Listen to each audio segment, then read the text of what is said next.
Entzadonik txapi jarri, euskara zinik ero nahiko dala, baina ez da nahikoa, igual bultzatu egin behar da, Euskaldunok euskara zitzen bogu ondo da, baina ez dakizin ari da kutsi bihotzu. Besti ere bultzatu egiten, Interneta da aitzakion bat erderaz edo ingeleraz, gehien bat erderaz gauzak kontsumitzeko, ikusteko telebistak, entzuteko hainbat musika. Hor erronka bat daukagu, erronka ez da erraza, baina saiatu behar gara erronka horri aurrera egiten. Toporik nagusien edo pentsatu dela ja, kostumbre bat, ohitura bat, erderaz, lan mundua erderiaz, oso lotuta da ona.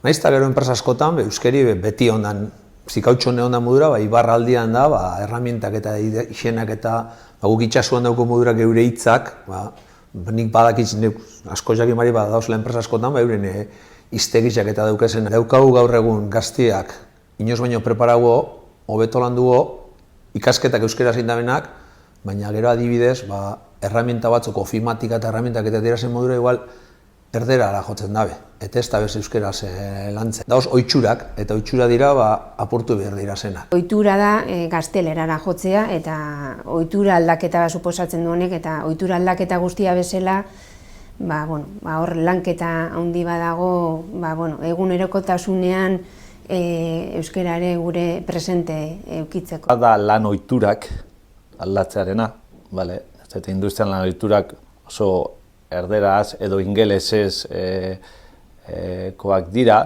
orduan niztet hori aldatzea zaila da. Niztet lan ohitura horiek aldatzea eta horrekin lotuta sistematika bat edukitzea oso nekeza da eta zaila da. Eta askotan gure bai makinak jasotzitugunean gure makinak asko dira Alemaniakoak, Japonekoak, eta gero, azkenean, dena dago ingelesez edo dena lakoa, orduan hori guztia euskerara eramatea, da niztet zaila eta esfortzu bat egin behar da. Gure enpresak nazioartean daude, askok saltzen dute, uneko 80 baino gehiago kanpoan, dakate baita ere enpresak kanpoan. Hizkuntza kudeak eta hori ez da erreza. Oztopak hortik egon daitezke oztopoak, baina gaur egunean esan dugun bezala, kudea daitekela. Uste dut, egon daitekela erabiltzaileak bereien softwarea, beraien dokumentazioa euskeraz dakatena, eta enpresa berak baldin badaka Txekian, o Estatu Batuetan, o Mexikon, o Txinan delegaritza, hangoak lan ingo dute, o txineraz o inglesez software eta dato berdinen gainean. Gero eta errezagoa da, eta baita ere adimen artifizial eta itzulpengintza automatikoari esker, gero eta errezagoa dalakoan itzulpen horiek egitea eta bakoitza bere hizkuntzan lokalizatuta. Justo keixegu dela barrera mental bat, barrera fisiko bat baino, Gero, seguramente eukiko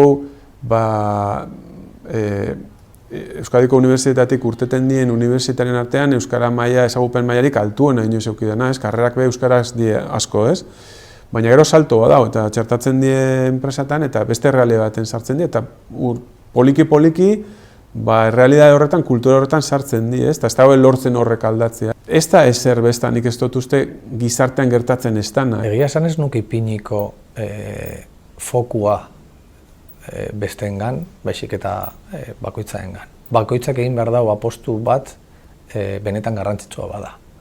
Eta erabakitzen duzunean hau garrantzitsua dela, orduan apostu bat egiten duzu. Eta apostua egiten duzunean bidea hartuko duzu, eta hau ez da izango epe motzeko gauza bat. Egun batetik hurrengora ez da aldatzen. Gu 20 urte baino gehiago daramagu holan euskara bultzatzen, eta oraindik daukagu egiterik. Naiz eta ikasliek, gure umiek edo gaztiek, bailan hezkuntzan, DBH-en, edo batxilergoen gehien batek,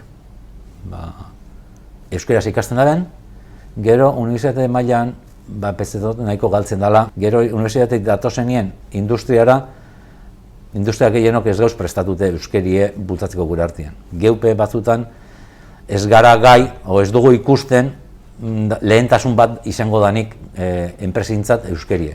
Gaur egun barrera asko daukagu zala, ikusten dugu zala, ez dakit berez hor bat dauz euskera erabilteko, eta horrik, barrera horrik kentzea izango litik lortu behar gunkena. Maila ekonomikoan, teknikoan eta enpresa munduan oso eskaintza gutxi daukagu euskeraz ezagupenak partekatu ahal izateko eta besteok zer egiten ari duten ikusteko. Batzutan ikuste bai daukagula ohitura igual euskera naiz igual bizitza pertsonalean igual euskeraz hitz egiten dugu, baina gero lan mundura sartzen geranean askotan gaztelera edota eremu industrialean gero eta gehiago ere bai igual ingelera erabiltzen da.